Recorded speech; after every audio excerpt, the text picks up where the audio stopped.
Audio Jungle.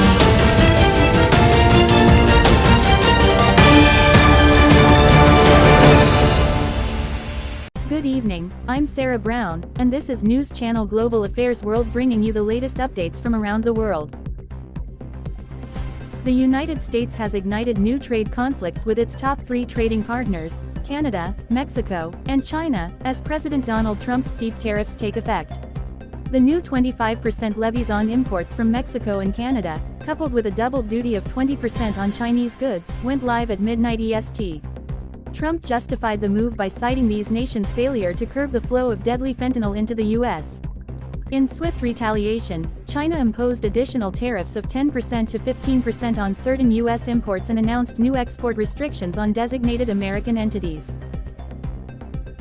In a forwarded move, the Israeli Prime Minister Benjamin Netanyahu has warned Hamas of severe consequences if hostages in Gaza are not released. His remarks come as ceasefire negotiations remain deadlocked following weeks of calm.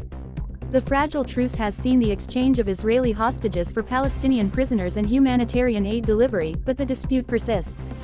Meanwhile, Arab leaders are meeting in Cairo to discuss reconstruction efforts for Gaza, countering a controversial proposal from U.S. President Donald Trump that involves the displacement of Gaza's Palestinian population.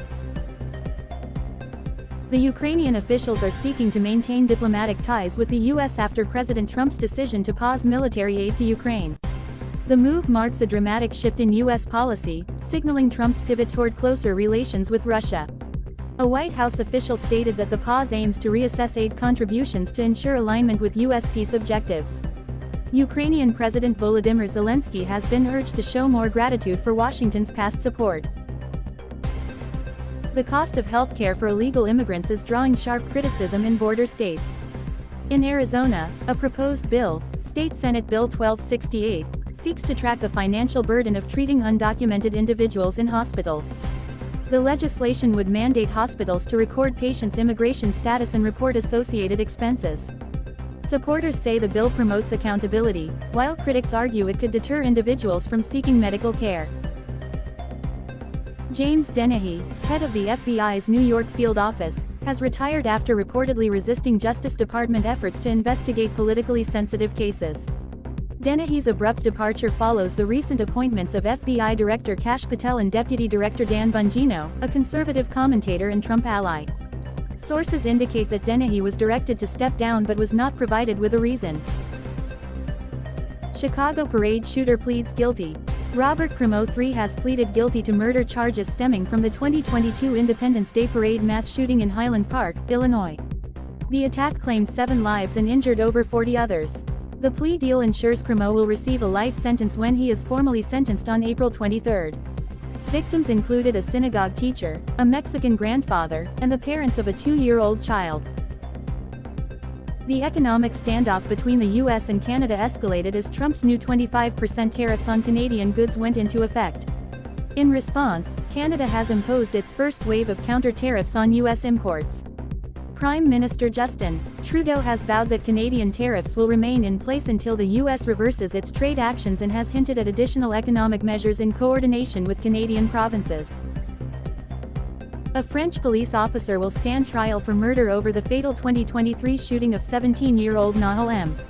The teenager's death sparked nationwide protests in France.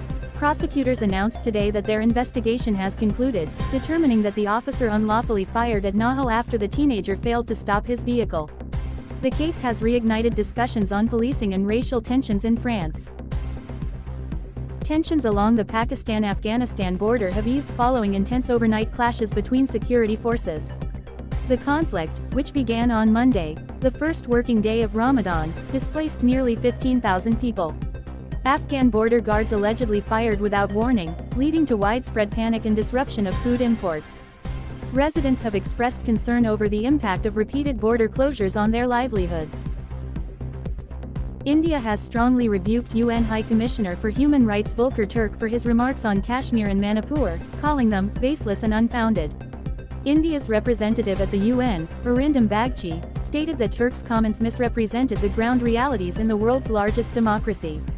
India insists it remains a pluralistic society and has rejected the UN's assessment. Washington-based advocacy group America First Legal has formally endorsed Harmeet Dillon's nomination as Assistant Attorney General for the U.S. Department of Justice's Civil Rights Division. During her confirmation hearing, Dillon emphasized that her Sikh faith and immigrant background have shaped her commitment to defending civil liberties. The endorsement highlights her advocacy for religious freedoms, parental rights, and protection from government overreach. In Lahore, New Zealand's cricket team is feeling confident ahead of their semi-final match against South Africa in the Champions Trophy. The team, having played successfully in Lahore during the Pakistan Tri-Series, sees their prior experience as an advantage. Coach Gary Stead noted that the squad is likely to maintain its winning combination, relying on a balanced attack of pace and spin. New Zealand hopes to build on their earlier victories and secure a spot in the final. That's all for now on News Channel Global Affairs. Stay tuned for more updates as we continue to bring you breaking news from around the world. I'm Sarah Brown, thank you for watching.